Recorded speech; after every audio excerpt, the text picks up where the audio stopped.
Sexual organ किंवा sexual डिझायरवर डायबिटीसचा कितपत effect होतो? हा अत्यंत महत्त्वाचा प्रश्न आहे, कारण तो हा प्रश्न सामान्यपणे डॉक्टरही विचारत नाही आणि पेशंटही लाजेखातीर आपल्याला विचारण्यास घाबरतात. घाबरतात.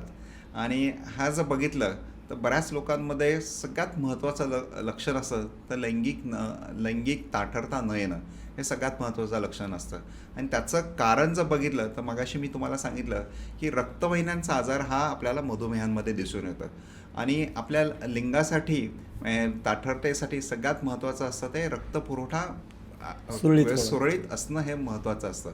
डायबेटीसमध्ये रक्तपुरवठा व्यवस्थित नसल्यामुळे लिंगाला रक्तपुरवठा किंवा त्याचं एंडोथिलियल डिस्फंक्शन म्हणतो की ज्याच्यामुळे नायट्रिक ऑक्साईड तिथं कमी प्रमाणात तयार होतो आणि लैंगिक ताठरता येत नाही.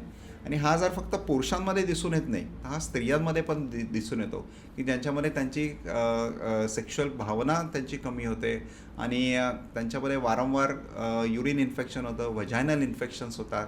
तर पुरुषांमध्ये युरिन इन्फेक्शन होतं, फंगल इन्फेक्शन्स तिथे होतात आणि त्याच्यामुळे त्यांची ओव्हरऑल जी सेक्शुअल डिझायर असतं ती आपल्याला कमी झालेली दिसून येते.